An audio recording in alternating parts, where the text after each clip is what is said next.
இது ஃபர்ஸ்ட் மலேசியாவின் செய்திகள் உங்களுக்காக.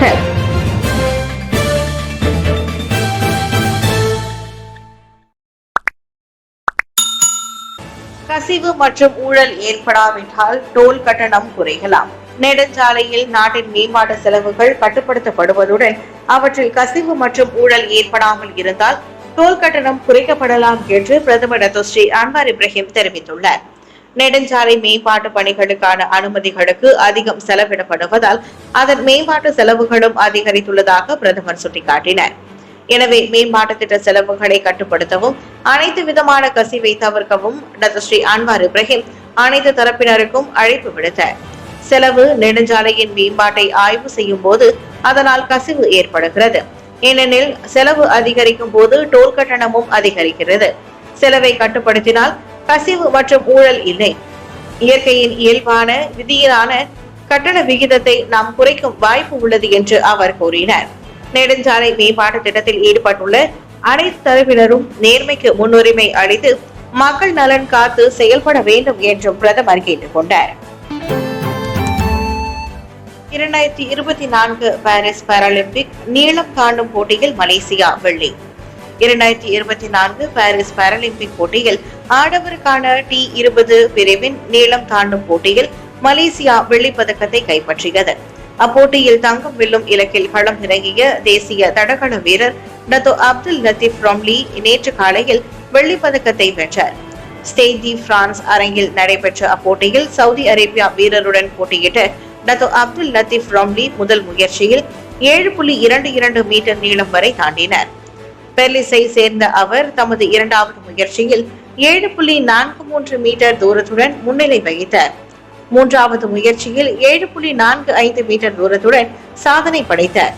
27 வயதான ரொம்லி இறுதியில் தமது வேகத்தை தற்காத்துக் கொள்ள தவறியதால் முதலிடத்தை நழுவ விட்டார். 7.51 மீட்டர் சாதனையுடன் தங்கம் சவுதி அரேபியாவிற்கு சொந்தமானது. சீனாவுக்கான அலுவல் பயணத்தில் சுற்றுலா விசா விலக்கு நீட்டிப்பு முக்கியத்துவம். அதிகாரப்பூர்வ பயணம் மேற்கொண்டு துணை பிரதமர் டத்தோஸ்ரீ அகமது சாயித் ஹமிதி நேற்று சீனா சென்றுள்ளார். இந்த அலுவல் பயணத்தில் சீனாவிற்கு செல்லும் மலேசியர்களுக்கான சுற்றுலா விசா விலக்கு 15 to 30 நாட்களுக்கு நீட்டிக்க வேண்டும் என்பது உட்பட மேலும் பல முக்கிய விவகாரங்களும் முக்கியத்துவம் வழங்கப்படும் என்று உள்துறை அமைச்சர் டத்தோஸ்ரீ சைஃபுடின் இஸ்தியோன் அஸ்மைல் தெரிவித்தார். சீனாவுக்கு செல்லும் மலேசியர்களுக்கு வழங்கப்படும் விசா விலக்கு சலுகை 2025 ஆண்டு நிறைவடையவிருப்பதால் அதனை 2026 ஆண்டு வரை நீட்டிக்கவும் பரிந்துரைக்கப்படும் என்று டத்தோஸ்ரீ சைஃபுடின் அஸ்தியோன் இஸ்மாயில் கூறினார். இன்று ஷாங்காயில் நடைபெறவிருக்கும் லியாங் யூங்ஃபுங் உலக பொது பாதுகாப்பு ஒத்துழைப்பு கலந்துரையாடலில் அவ்விரு பரிந்துரைகளை டாக்டர் அகமது முன்வைப்பார் என்று சைஃபுடின் குறிப்பிட்டார். நீரிழிவு நோயாளிகள் தென்கிழக்காசியாவில் மலேசியா முதலிடம். நீரிழிவு நோயால் அதிகம் பாதிக்கப்பட்ட நோயாளிகளை கொண்டிருக்கும் மலேசியா தென்கிழக்கு ஆசியாவில் முதலிடத்தில் உள்ளது.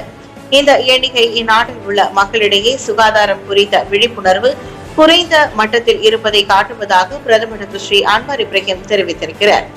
சுகாதார பிரச்சினைகள் குறிப்பாக அதிகப்படியான சீனி பயன்பாட்டு மீது மக்கள் தீவிர கவனம் செலுத்த வேண்டும் என்று அவர் அறிவுறுத்தினார்.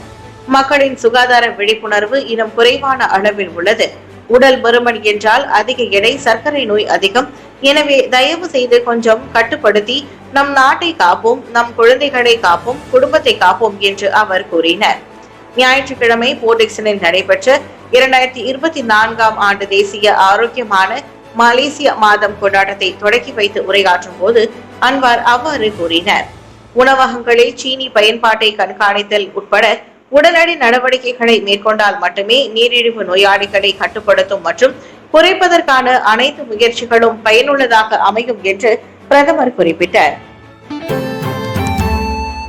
நிகழ்கால பிரச்சினைகள், எதிர்கால சவால்களை அறியாத தலைமைத்துவம் கால ஓட்டத்தில் மறைந்துவிடும்.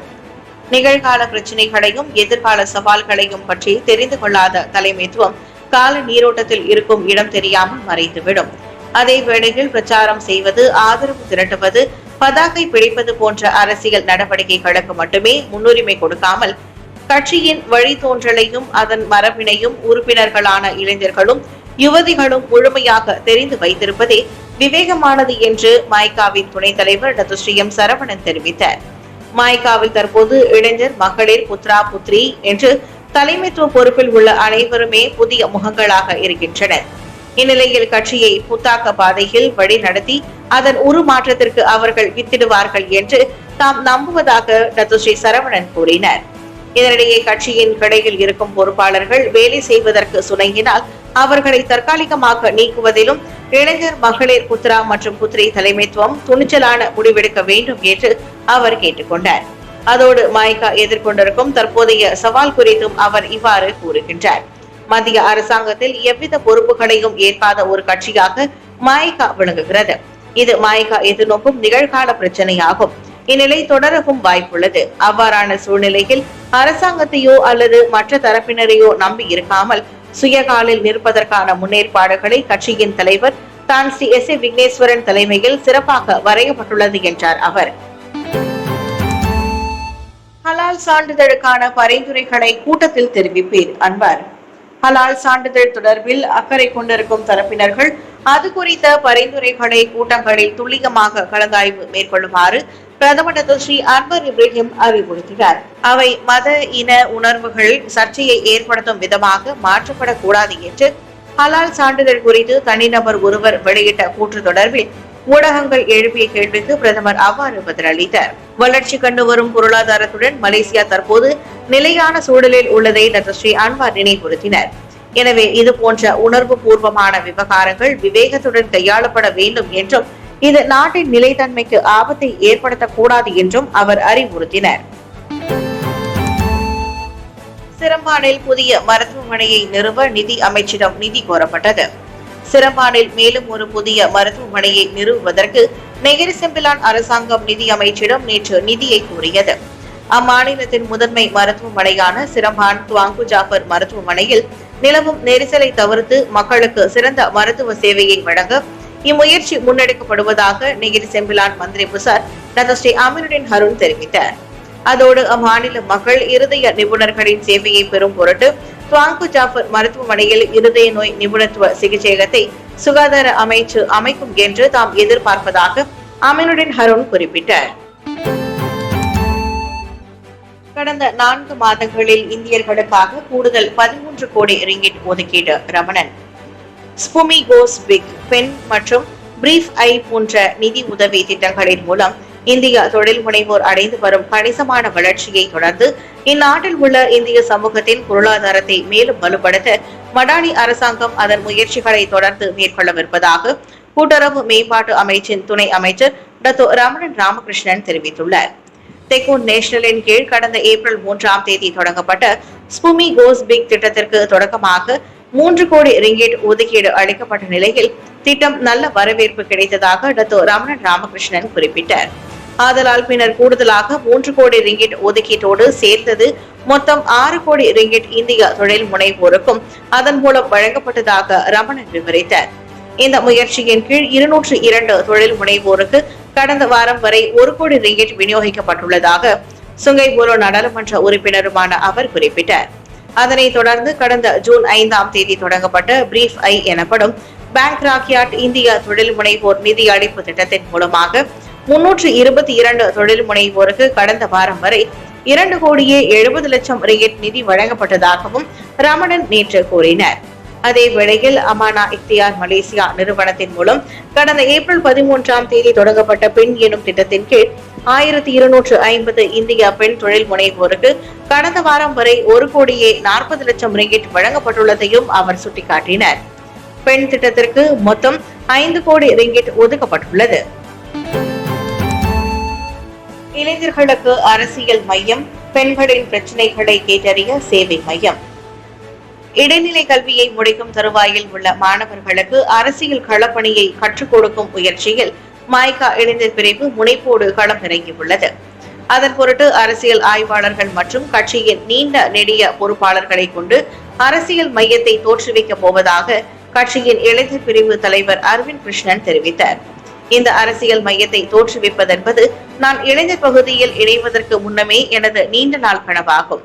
இன்றைய சூழ்நிலையில் இந்த மையத்தை அமைப்பது மிகவும் அவசியமாகும்.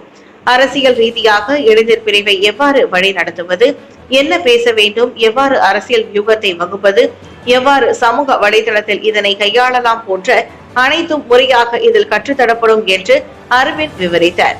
அத்திட்டம் குறித்த வரைவு முழுமை பெற்றுள்ளதாகவும் இவ்வாண்டு இறுதிக்குள் அது நடைமுறைப்படுத்தப்படும் என்று செய்தியாளர்களிடம் அவர் தெரிவித்தார்.